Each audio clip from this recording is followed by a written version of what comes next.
Yo, what's good, everybody? Oh my gosh, it's so much better to have the Pixelbook back. Oh, what the hell?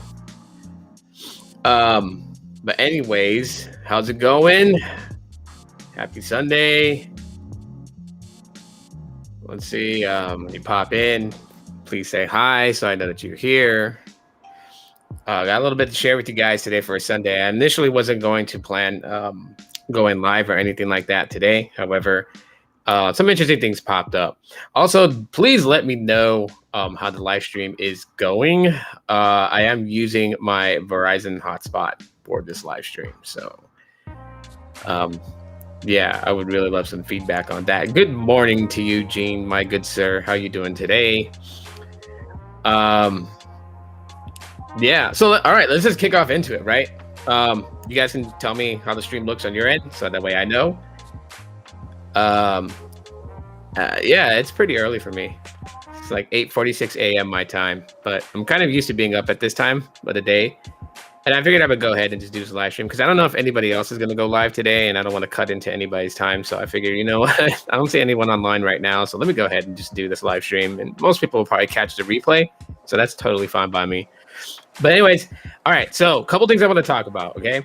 I know the title kind of sounds very negative, but you know, the visible woes, but I just kind of wanted to share an experience that me and my lady had with visible, so that way people don't run into the same problem. I think it's beneficial for people to kind of know about that. So just kind of, I'll talk a little bit about that, and then I'll get into the whole Boost Mobile TN SIM discovery I found this morning, dealing with customer support from Boost Mobile. So I have Boost Mobile now currently on the Pixel 6. I'm going to test it out. I'm cutting into your time. How dare you? You're not live, bro. If you're here, you're not live. But yeah, I'm going to test it out for the next couple of weeks and tell you guys what I think. If you were to put Boost Mobile service in an unlocked Pixel 6, so you guys kind of get the rundown of just how that would be. So, but yeah, John, if you guys go live later today, like before you go live, like at least give me like a half-hour advance notice, because you guys went live and I got your notification and I was like, dang, y'all went live and I was out. I took my kids out for some pizza last night. We went to this pizza joint that has like arcade games and stuff like that. So I took them out there to have some dinner and have some fun, as I don't get to see my kids as much anymore, you know, with my lifestyle and the way it is right now. So it kind of sucks. I mean, yeah, I like making good money, don't get me wrong, you know, but like, I don't know. I guess I'm weird because, you know, I've hardly ever been away from my kids since they were born. And so it's really hard to barely see them, you know, because they all go to school, and like I see them for maybe like a couple of hours when I get home. And then after that, it's just like, yeah. So the weekends is really what I have for them. That's why the live stream is a lot earlier, like, because I do plan to just, you know, hang out with them today before we get back to the day-to-day monotony of life. So yeah. Anyways, all right. So let's talk visible first, and then I'll get into the Boost Mobile news. Visible woes. It's not really so much Visible's fault. At least I wouldn't put it on Visible and say it's their fault per se, kind of. So let me give you the rundown. I added a line to my Verizon account for my lady because you know, she was using Visible, and the number that she had, no, it's 8:45 a.m. or 8:49 now. So it's almost 9 o'clock. But anyways, so she's been using Visible for a while. The number that she had with Visible, she's had that number for like 5 years. And so we were going to bring it over to Verizon. And now, so this is going to be a different thing. It's not going to be a port per se. You don't port when the number's underneath the parent company umbrella. It's a migration. You know, Brandon, what's up, man? So the guy that was at the Verizon store, he was like trying to do this, and he was like, it won't let me port the number. What's going on here? And so he got help from the other associates, and they were like, it's not a port. It's a visible, they call it a visible transfer, but basically it's a migration, right? Same factor, like, you know, back in the day, if you have Boost Mobile and then you wanted to take out a Sprint postpaid account, it wouldn't be a port. It would be a Boost migration to Sprint. So same scenario. So they went ahead and they processed a request to migrate the visible number that my lady had and bring it over to Verizon postpaid on one of their lines. So they submit the request. They set up the line. They pop the Verizon SIM into her Pixel 6, and there's no connection. So he ends up, it was like maybe like 30 minutes waiting to talk with tier 2 tech support with Verizon. And then, so one of the things that they assumed was that the request for migration was kind of like stalled. So they were going to try to force push it. Now, I know, like, obviously this information is not going to be out there for the public to know, but Verizon uses, so they have a main system that they can browse your account. They can see like your account history. They can see like your service address and cards you have on file and stuff like that.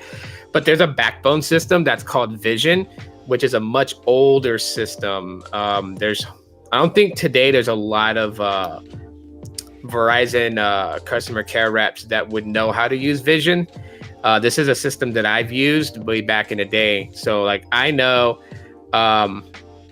technically like when you need to use Vision, and it's for situations like this, right? Like if an activation is stalled or a number port is stalled or a number migration is stalled, you can actually see like in the Vision system, like where's it stuck at, right? Like, through the process, and you can actually force push it. Now, because I'm telling you guys this, it doesn't mean that you guys can slam the hell out of Verizon customer care and say, oh, you should be able to do it through Vision. That's your core backbone system. Like, not a lot of care reps know how to do it. They've stopped training call center care reps on how to use Vision. Like, whew, man, I think the last time they ever trained anyone in that was back in 2005. When I last worked for a Verizon call center. So, anyways, so, it stalled, it stuck. And I guess the guy was familiar with Vision because he was going to force push the number migration so the line would completely activate. I was like, cool.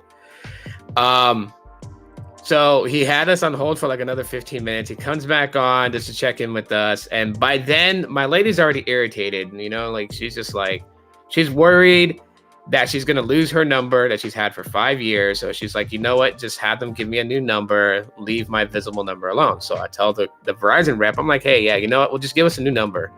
He's like, okay, yeah, I could do that. It's much easier. He was quick to just say like, okay, because I guess he wanted to get us in and out. You know what I mean? And so, he gets back on the phone with the guy from tier 2 tech support, tells him, hey, you know what? They're just going to get a new number. So cancel the migration request. So the guy on the phone from tier 2, he's like, yeah, okay, we canceled it. It's just going to fall off. It's not going to come through. I'm like, so I clarify, you guys sure? Because if that migration goes through, then just let it go through. If it's going to go through in the next 5 to 15 to 20 minutes, I'm patient. I'll wait. I'm not in a rush. Even though my lady was getting a little bit aggravated, it wasn't of the time that it took to do it. It was her fear that something really wrong was going to happen, and then they were going to tell her your number's lost, which in fact actually happened. So, all right. So we tell them, all right, just give us a new number, leave the migration request alone, let it fall off. So the tier 2 tech hangs up after confirming that they're just going to stop the migration and just let it drop. Okay. I get an email later on that day, right? So she gets a new number assigned. We double check, make sure text, data, and phone calls are working. We step out of the store afterwards. And then her Pixel 4a, which we popped the visible SIM into, and I'm like, hey, you know what? You can use both the 6 and the 4a. And I'll just pay the bill on the visible line. So we get to the car. There's no data on the 4a. It can't make phone calls. It can't make texts. I'm like, okay, what's going on here? And so I try logging into a visible account, and the account pulls up. There's no message that it's canceled or anything like that. So I'm thinking, okay, what's happening here? So I get on visible chat start chatting with the rep, like, hey, there's no service. What's going on? Can you guys fix it? They're like, okay, we're going to do a SIM refresh. They do SIM refresh. They're like, oh, well, you should be good now. Just give it about 10 to 15 minutes and your services will be reinstated. Okay. 15 minutes later comes by, still nothing. Contact Visible back. They're like, oh, there's a problem. Okay, I don't want to hear that. Okay, so there's a problem. They're like, it seems like that your services were interrupted.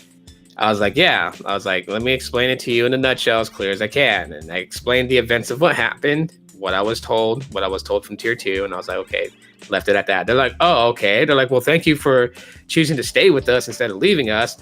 I'm going to reinstate your service. It's going to take about an hour. I'm like, okay. So I emailed all these chat conversations. That's something I will tell anybody that's using Visible. When you chat with rep, you have an option to have the chat sent to your email for records. Hey, good morning, Sneed. So I would definitely strongly recommend anyone that's got Visible that anytime you deal with customer support through chat, email for records, email the entire conversation for records. So that person tells me, okay, in an hour, turn your phone back on and it should be reinstated. I'm like, okay. Before the hour time comes, I get an email alert from Visible that they're sorry to see us go and that the account has been canceled. I'm like, crap. I already know where this is going because I've heard all of Visible's, telltale talks of fun, and so I'm like, crap. So I told my lady, hey, you know what? The number that you had for 5 years is gone. And she's pissed now at this point and kind of mad at me, but, also kind of mad at the situation. I'm like, okay, look, I'll see what I can do. I was like, but you know what? I already know how this is going to play out. So I chat with the Visible rep. I'm like, hey, look, they were supposed to migrate the number over to Verizon. It got stuck in the back system. They tried to push it using their system called Vision, but it didn't, we canceled that request. We told them not to do it.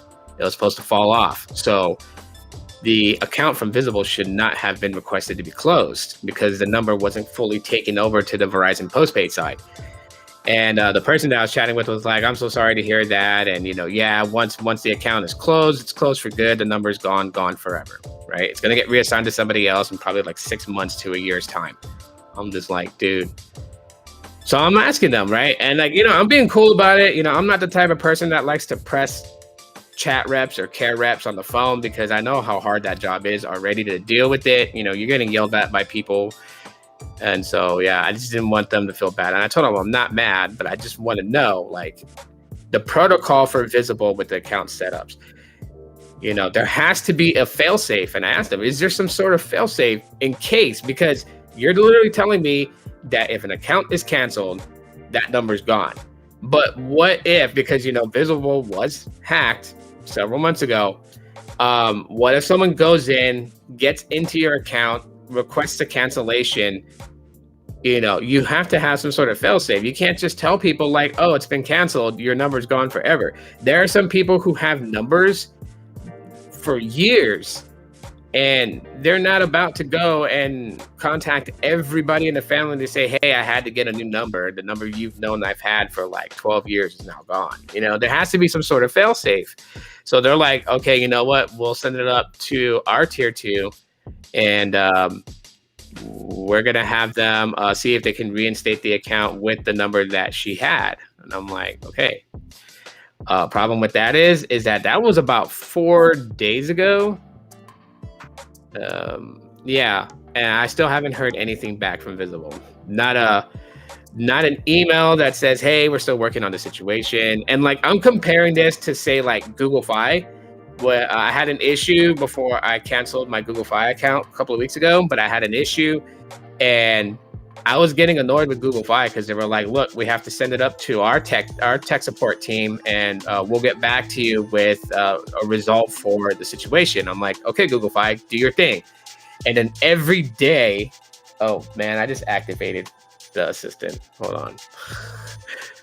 Every day since I submitted that trouble ticket with Fi, they were emailing me every day. They were like, hey, Mr. Blah, blah, blah. Thank you so much for being very patient with us. We are just emailing you to inform you we're still working on the situation. And once we have an update, we will reach out to you via email. And I'm like, every day I've been getting an email from Fi. And I'm like, that's actually pretty cool that they take the time to email you, even though they haven't resolved the problem yet, just to let you know they're still working on it. And I got nothing from Visible. So I'm just like, my lady's okay with it. She's like, you know what, the number's gone, it's gone, just let it go.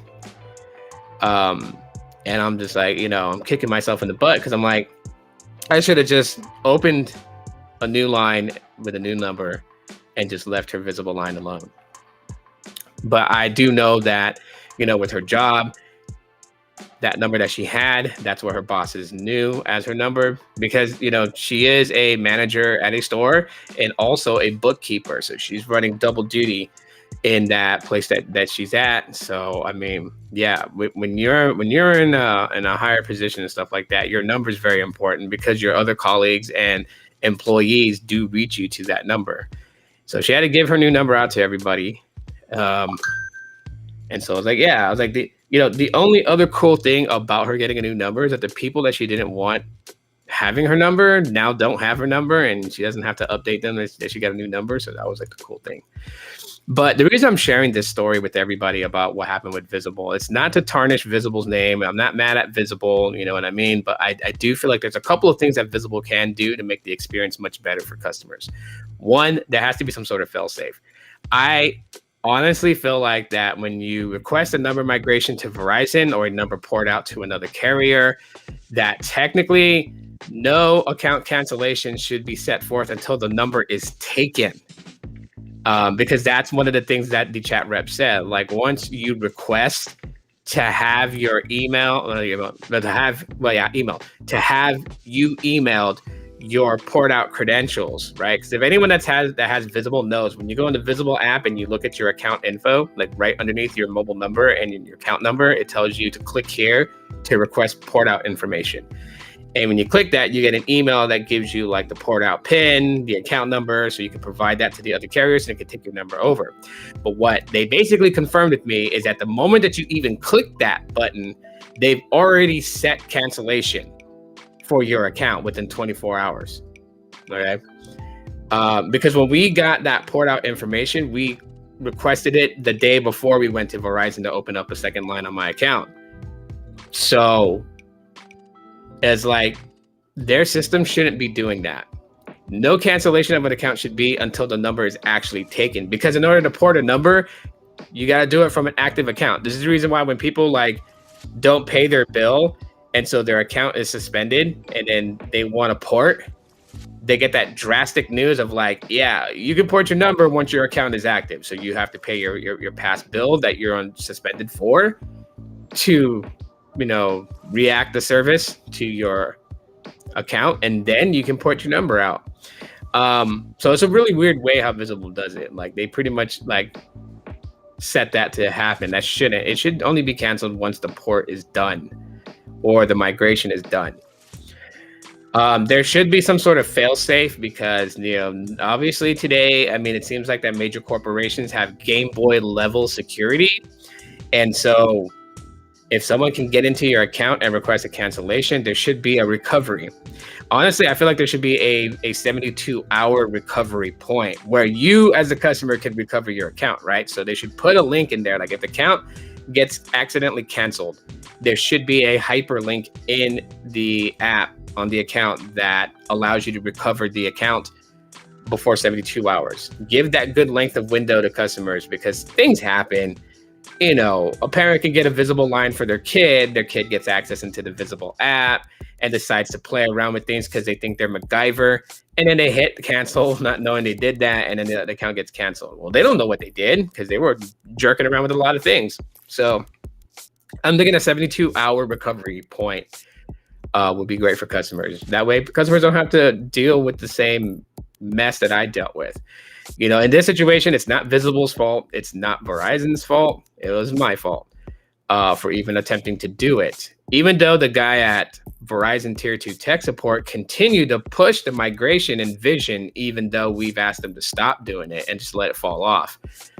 it's still my fault because the number wouldn't have been lost if I didn't attempt to port it. So I take the blame on that. But these are just a scenario that I've dealt with Visible that I think that other people could benefit in learning from and not making the same mistake that I did. So if you're not sure that you want to take your number over to another carrier from Visible, don't attempt to do it until you know for sure.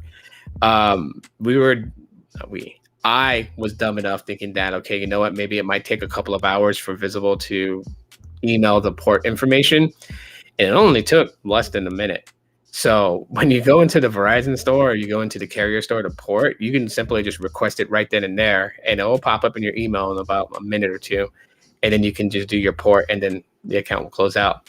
So that's just something that I wanted to share with everybody, just so that way they don't run into the same problems as me. So what did y'all think of that story?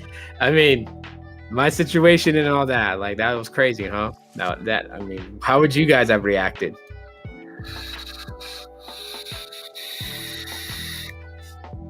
You guys can type your interesting responses in the chat. If you're in the replay crew, type a comment. I'll read it later. So anyways, moving on to Boost Mobile, the TN SIM news. Okay, Boost, you are FOS. Okay, you are full of it. You are full of it. You're full of it. You're full of it. I'm calling you out. I'm snitching on you guys. It ain't even dry snitching. I'm snitching on you guys hard right now. Boost is liars on something. Okay. Actually, let me take that back, because maybe the person just made an exception for me and broke protocol. Maybe it is part of their protocol. They do things that way. And this person just went out on a limb for me. So if they did, I appreciate it. But when Boost tells you guys that if you buy the SIM card for the expanded network, so not the Transform, not the AT&T side, but the T-Mobile side, and they tell you like, oh yeah, when you buy that SIM and you put it into a phone and activate it, that SIM is locked to that phone for good. Like if you want to swap to another phone, you got to buy another SIM card. That's not necessarily true. So yesterday on Facebook, I ordered a Boost Mobile SIM card and I was going to have it delivered, right? Because a lot of the places that I called here didn't have them in stock. And then the actual Boost Mobile stores wanted to charge $25 instead of $10 for the SIM. Obviously, they wanted to charge $10 for the SIM card and then $15 for half of what an activation would cost if you activated it in store. So last night, decided to spoil my kids, and I took them to go get some stuff. We went to Wally World. Side note here, my son, he made me feel really bad because like he really liked these slip-on shoes that had SpongeBob and Patrick on them. So I grabbed that for him, so he had some new shoes to wear to school. And because his other ones that he got earlier this school year, they're already like really dirty and everything like that, and really beat up. So I got them the shoes, and then I was gonna get them a toy. You know, just they got good grades on their report card and everything, so you know, time to reward. And yeah, we're walking around, and so he sees Mysterio from Spider-Man, and he wants that toy. I'm like, okay, because he's got Spider-Man, so I guess he needed a villain to beat up. So I grabbed that. But then he also wanted a yo-yo, and no, it wasn't fair that, you know, he get 3 things and his sisters pick out 2 things. So I was like trying to explain it to him, like, you know, you can put one back and just choose 2 of them, and whatever you put back later on, maybe in a couple of weeks, maybe next month, I will get it for you as a reward for doing good. And he goes, okay, but he's like trying really hard to decide if he wants to put the Duncan yo-yo back, if he wants to put the Spider-Man Mysterio toy back, or he wants to put the SpongeBob shoes back. And so he decides to put the shoes back, and I'm like, are you sure? He's like, yeah.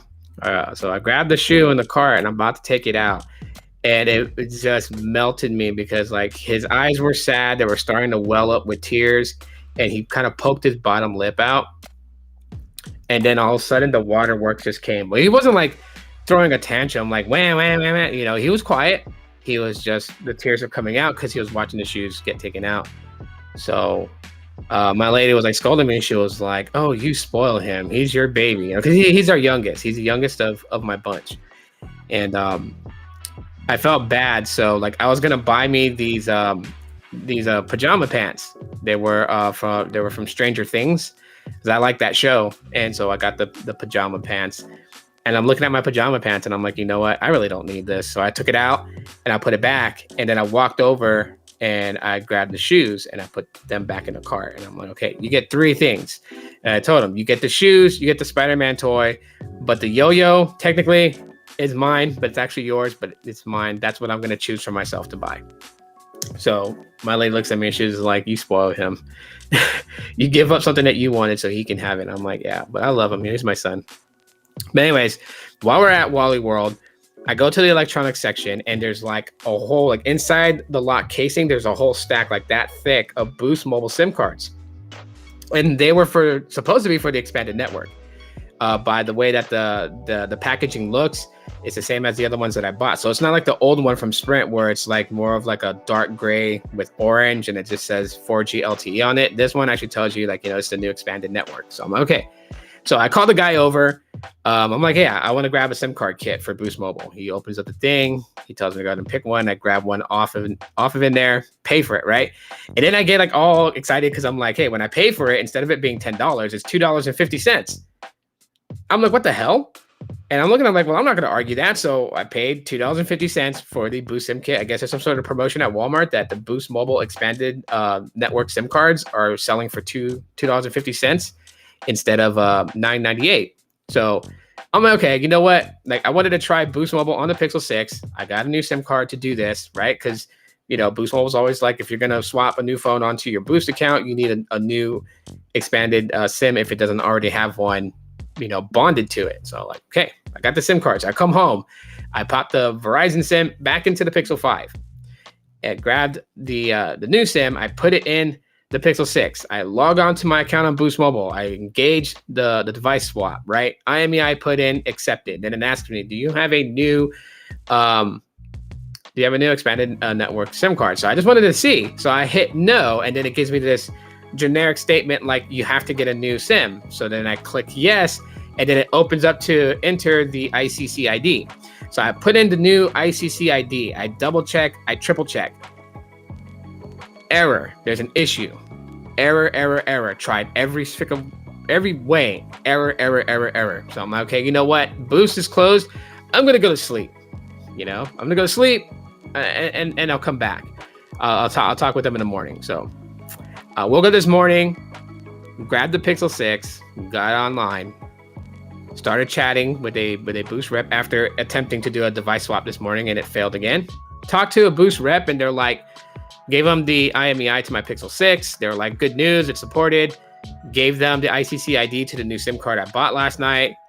And then they're like, oh, the reason why you're having issues swapping is because that SIM card is not compatible with your Pixel 6. I'm like, oh, okay. And I look at the SIM card, and you can tell the difference between the expanded network SIM and then the older SIMs from Boost Mobile when it was on Sprint, right? You can see the lettering on the SIM card, and then on the new expanded ones in bold letters at the bottom corner, it says TN. So it lets you know TN stands for T-Mobile Network, right? So I'm like, oh, okay, so I have to go get another SIM card. They're like, yeah. But then the person's like, do you still have the old SIM card that you had on your Pixel 5? I'm like, yeah, it's in my Pixel 5. Oh, it's not in my Pixel 5, but I just told them that. And they're like, oh, let me get the ICC ID number. I'm like, wait a minute, what are you about to do? So I didn't argue the point. I gave them the ICC ID to that SIM card that I was using in the Pixel 5. And then I'm sitting there waiting, and then they're like, congratulations, go ahead and turn on your phone and let's do a test call, check your data usage, and send a text message. And I'm like, what the hell? And so I turn on the Pixel 6 after I put the SIM card that was for the Pixel 5 into the Pixel 6. 5G logo pops up, do a test call to my Verizon number. It rings, sends a text, it sends a RCS message to it, and then run a speed test, and boom, there's data. I'm like, wait a minute. So technically, the SIM cards that you buy that you put in your unlocked devices for Boost Mobile on the expanded network, they're not technically bonded, like they can never be moved over to another device. So now I'm thinking to myself, Boost Mobile, why are you doing it that way? And I know the logical answer to that question is obviously money, because every time you go to buy another SIM card to use in another unlocked phone on Boost, you're spending $10 every time. So even though swapping devices on boostmobile.com or from the app is free, it's technically not free. You're paying to swap your device $10 every time. Kind of like how, like, if you were to go and swap your device at a Metro by T-Mobile and they were charging a $10 activation fee or something like that, same thing. Otherwise, but you know, you're paying into it, right? Because when you buy a Boost SIM and everything like that, Boost is paid for that, right? They sell the SIM kits in bulk to Walmart, so Walmart's already paid them for all that, so they got their money from that, and then you're just kind of like reimbursing Walmart by buying the SIM kit from them. If you go anywhere else outside of that channel, you're literally paying Boost Mobile. So it's like, okay, so all this time you guys had the power. So like the original SIM that I bought when I went back to Boost Mobile about a month and a half ago, you're literally telling me that I could have used that SIM. I could have just chatted with somebody from support and let them do a switch. Like, that's not cool, Boost. So yeah, now I'm telling everybody that. But like I said, the rep probably broke protocol for me. They probably weren't supposed to do that, but they did it anyways. It's understandable. I'm that type of person that I'll break a rule just to help you out. As long as that rule that I'm breaking is not automatic termination, then I will break that rule for you guys.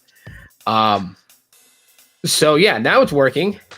As you guys can see, it is working on Boost. And yeah, I'm going to leave it in there for a while, just kind of test it out and leave my Verizon. I prefer my Verizon to be on my Pixel 5 because it does have the millimeter wave support. So if I want to test connections here in my city with that, I'm going to leave it in there. Plus too, yeah, I want to repair the screen on the Pixel 5. So, I mean, yeah, technically, if you need to, a Boost Mobile expanded network SIM can be moved from one device to another. It technically can. It can happen. Let me catch up with some of the chats here. Let me get back to it. Good morning, Oscar. If you're still here, appreciate you for being here, man. John says, okay, I will get CV Tech interested and Mill Hustles. Let them know like 30 minutes beforehand. Cool.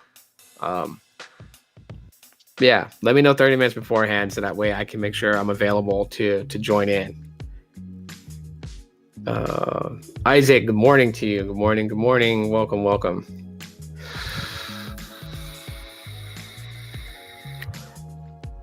Oscar, good morning to you, sir. And now you see why I get upset with cellular customer care every time I call them. Yeah, but you know, getting upset really doesn't do anything, right? I mean, like, here's what I tell my team, you know, because I mean that is one of the hard parts about working at a call center, right? Even though the people are not in front of you, you still kind of get that fear that someone's going to yell at you if you make a mistake or if they're just upset with the service they've been getting or something like that, right? And I always tell them, like, these people are going to yell at you, they're going to get mad, but they're not in front of you, they can't touch you, so what the hell are you afraid of? Stand your ground.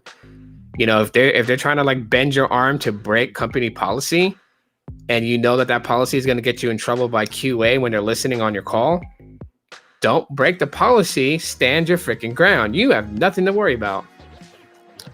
You know, so getting mad at customer care reps, it really doesn't do you any good. As a matter of fact, I'll tell you guys here in a minute the reason why companies outsource to places like the Philippines and India versus in-house here in the US. I'll tell you guys the reason for that. Why call centers, you know, when we train, we mention this as a reason for why we outsource. I know a lot of people hate outsourcing call centers, but this is going to be the reason why. I'm going to tell you guys. Let me just catch up these comments here. I have the TN SIM card from Boost Mobile, and when I called the Boost store to switch to AT&T SIM card, they were going to charge me $35. Yeah, they're going to charge you $35 as an activation. You can't. The stores are going to do that.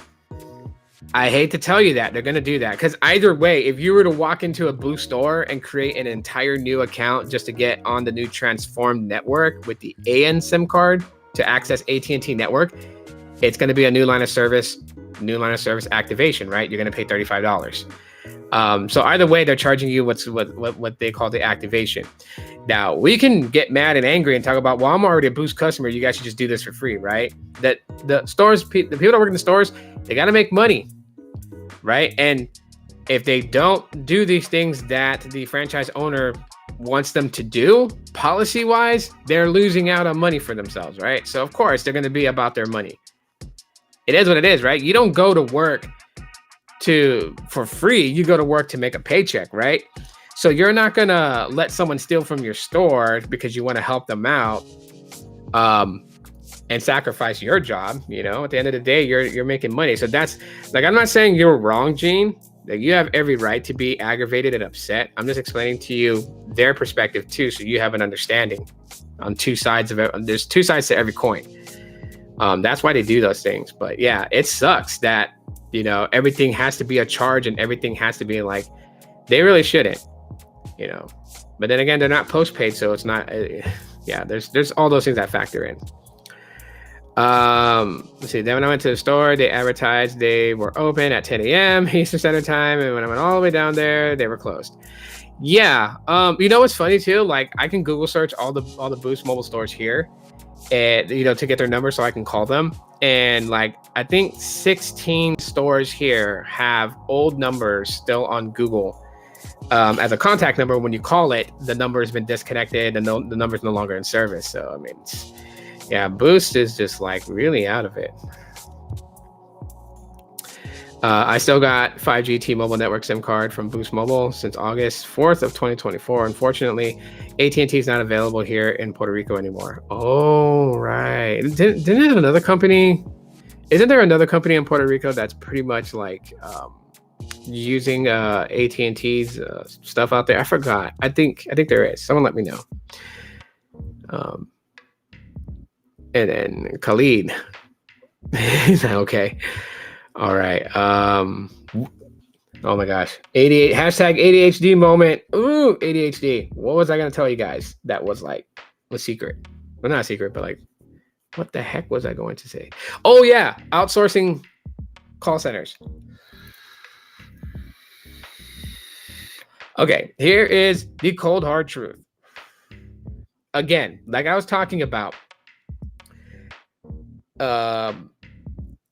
in-house call centers, the agents that are hired here in the US to handle the call volumes for like, you know, Verizon, for AT&T, for T-Mobile,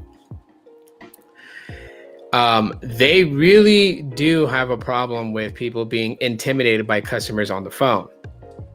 I cannot tell you how many times that, you know, when I was basically a floor supervisor for Sprint, how many times I had to sit with people, like I had to pull them off the phone. I had to radio into operations and say, hey, so-and-so is going into training with me for half an hour. And that way, you know, Sprint would know why the call rep wasn't on their phone taking calls. Now I'd take them over to one of the training rooms, sit them down so they can breathe, talk to them and try to reassure them like, hey, like, I understand, you know, the guy on the phone was really mean and he said some really hurtful things. And, you know, I understand, you know, I don't expect you to be a robot and to just absorb it. And I tell them, you know, but you don't also have to be afraid of them.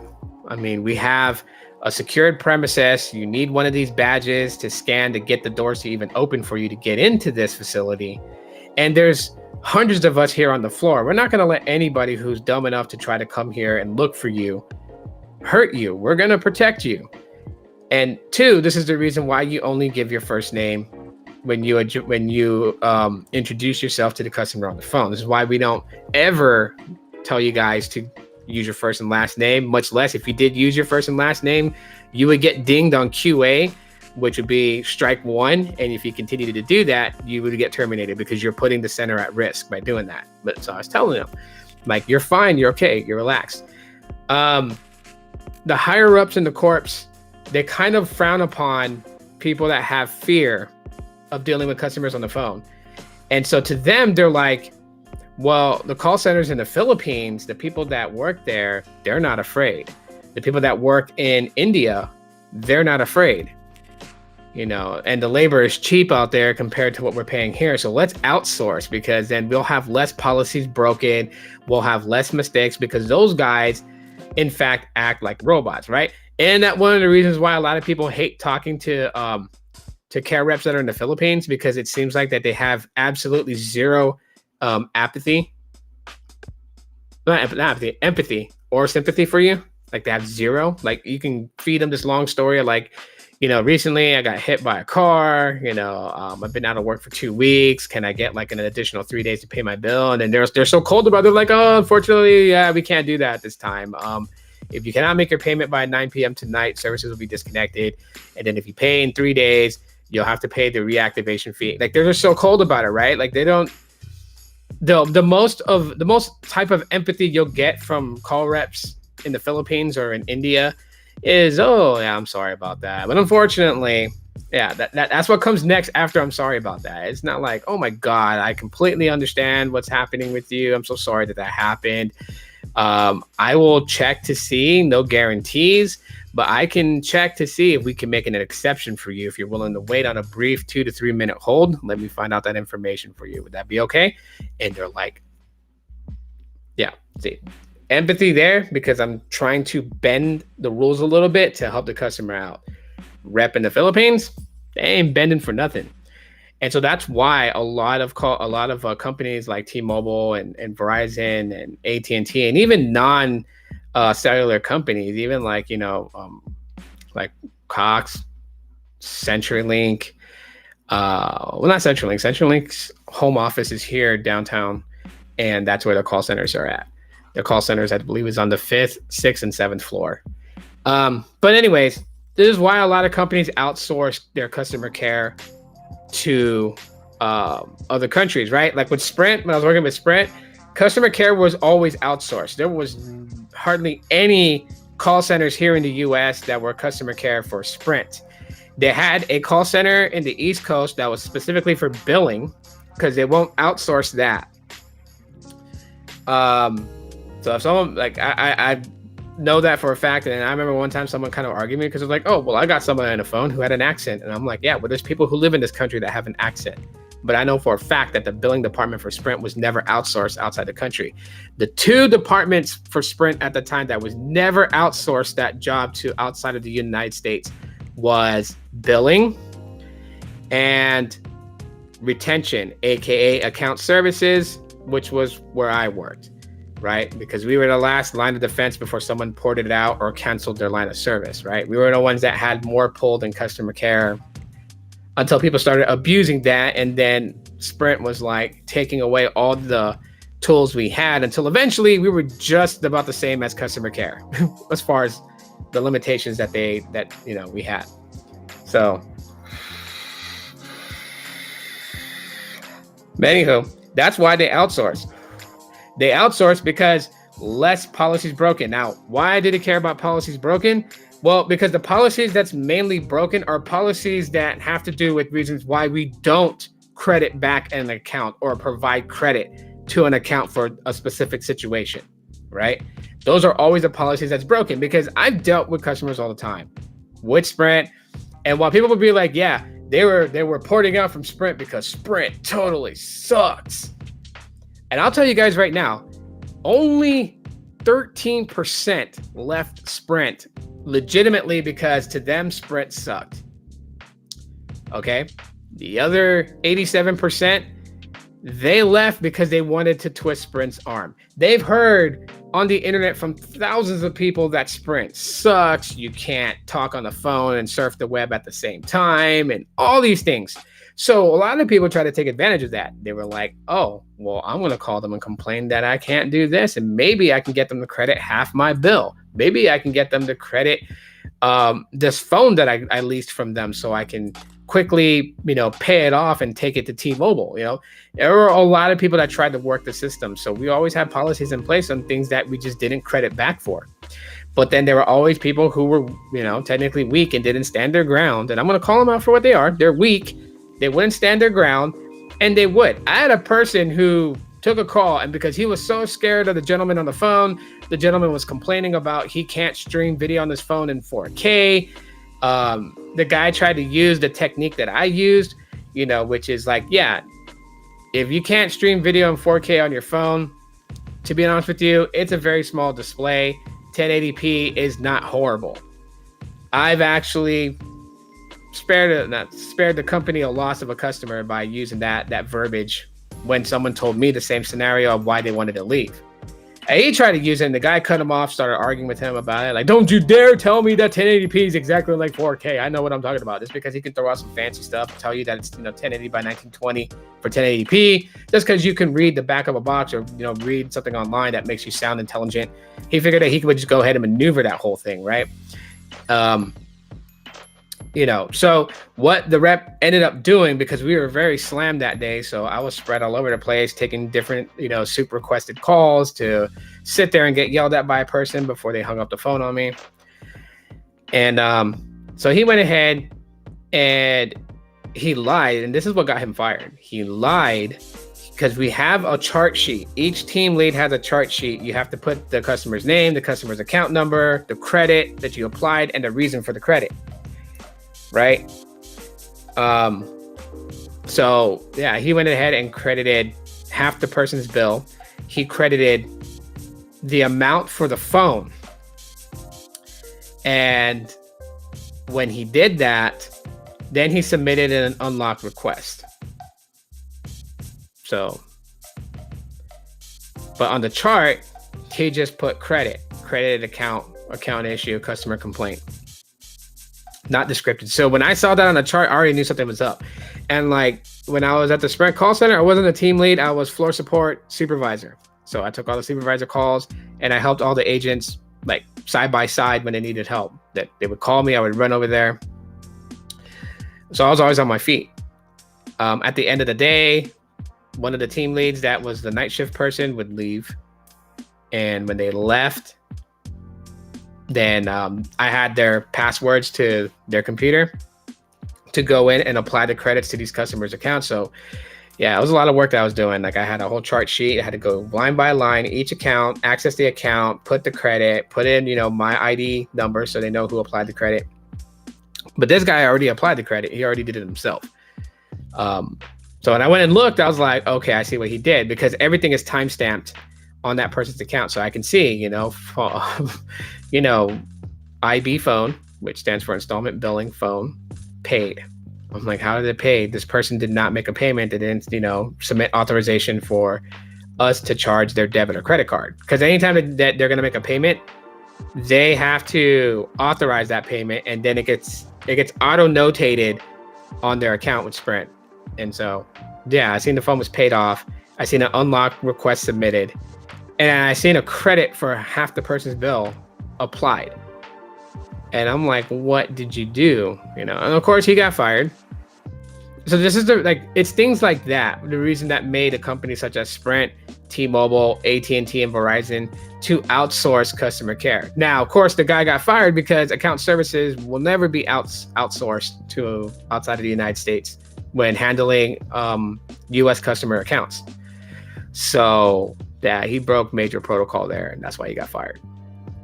But that's the reason why they outsource, is because they feel like, and it's kind of messed up to say it, but they feel like that, people who apply for these call center jobs here in the United States have no backbone at times. And they would rather just have a call center that's so comfortable. Because like Filipinos, they ain't scared of us on the phone. Why the hell would they be? They got to look at it from their standpoint. Are you really going to say you live in Milwaukee and you're like, I'm going to come and beat you up? Dude, they're not going to believe you, because they're not going to believe that you're going to travel from Milwaukee to California and try to hop a flight all the way to the Philippines, or travel from Milwaukee to California and try to swim yourself to the Philippines. They know you ain't going to do that. So they're not scared at all. That's why they literally will. And you know what? Like, I get this all the time. When people deal with someone that's a rep from outsourced call centers, they'll tell me like, oh yeah, that person's very combative.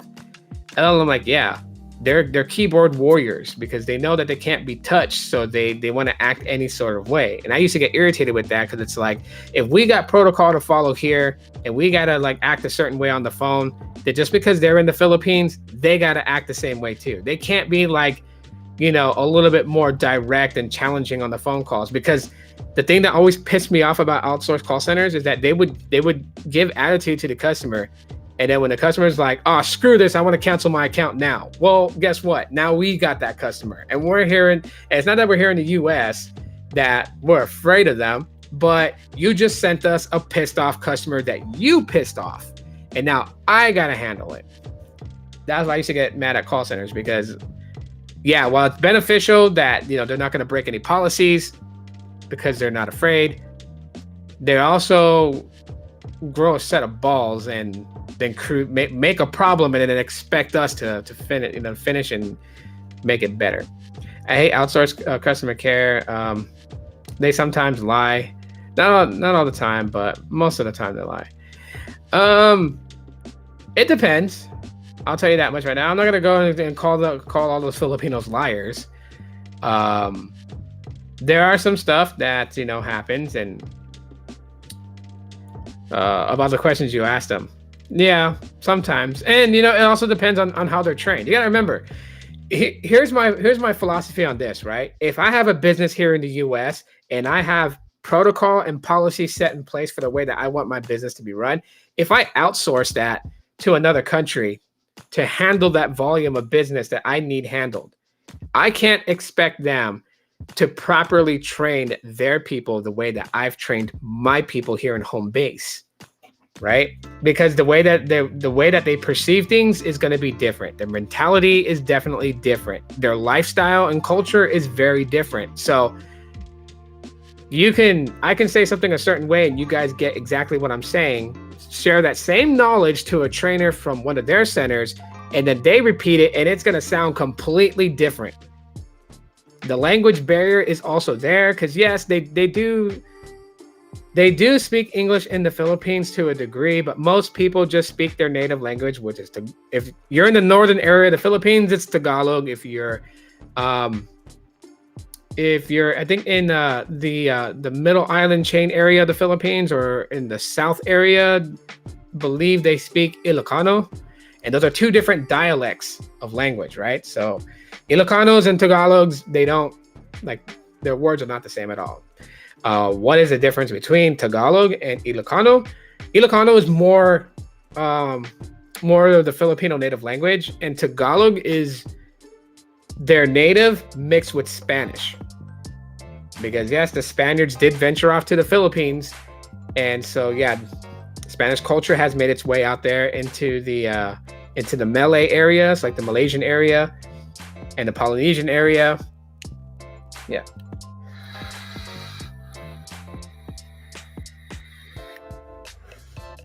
They get offended and some of the questions you ask, and if you get upset with them, they just take it in stride and not get upset themselves at you. Yeah, because they know you don't live in the Philippines, so they ain't worried about you. That's why they don't care if you get mad. It's kind of like, think about it like this. If you guys watch that movie Transformers, the first Transformers, remember when they were getting attacked in Qatar, and the lead squad commander, Lennox, he gets a cell phone from that kid's dad. He calls and he tries to get connected to the Pentagon, and then there's that guy from the call center, the Indian guy, and he's all like, "Sir, yelling at me is not going to speed this up any faster. I'm going to ask you to speak into the mouthpiece very clearly." Like, you see how that dude was like unfazed? Obviously, he's unfazed because they're not near him. He doesn't care. You can't touch him. They're doing the MC Hammer dance with the baggy pants. Can't touch this. That's how they feel. So yeah, it shows, right? So even Gene confirmed it for everyone that is listening on here, and for those on the replay crew. Like, they don't care, and they will sometimes bow up to you on the phone. Like, they will make it known that they ain't scared of you by the level of what they say is confidence. I say it's conceited vocals that they throw out on the call. Like I said, it always pissed me off, because when they really pissed off the customer, like they got that customer heated, then they're like, as soon as they hear the customer say, "I want to cancel," because that is how the verbiage was for Sprint. When you hear the customer say, "I want to cancel my line right now," you are to, in fact, transfer them to account services, because we are the only ones that could cancel a Sprint account. And we would get that customer pissed off. So now you guys know why I was stressed out a lot, why I got burnt out and pretty much like put YouTube on the shelf back in 2017, is because dealing with that on a day-to-day basis. When you worked in account services for Sprint, there was a very low chance you would get a happy call and a high probability that it was going to be a pissed off customer and you were going to get yelled at. That's what it was every day for 8 hours. And when I was working for Sprint, because, I wanted to make more money, I wanted to advance within the company, I was actually working 10, 11, 12-hour shifts instead of my 9-hour shift, because it was 8 hours with a 1-hour lunch. So I was working 10, 11, 12-hour shifts. So technically, 10 hours. Because the hour lunch and everything like that. So I was there a lot. I was picking up shifts. I was taking calls. I was handling a lot of malarkey, to say. And anyways, that's it for this live. We hit the hour mark of what I was going to live stream. If John from Magic Tech Review is going to go live later today, I'll pop in on his live stream to hang out with them. That's it for right now, guys. Thanks for hanging out with me and chilling with me. Y'all have been great. Appreciate you guys so much. Those in the replay crew, hashtag boost up. So I know you guys watched it all the way through. And be on the lookout for videos regarding Boost Mobile Service on the Pixel 6. I'm going to be uploading some shorts of speed tests and then also doing some video reviews talking about my experience with it over the next couple of weeks. And thanks for watching. Y'all be cool. As always,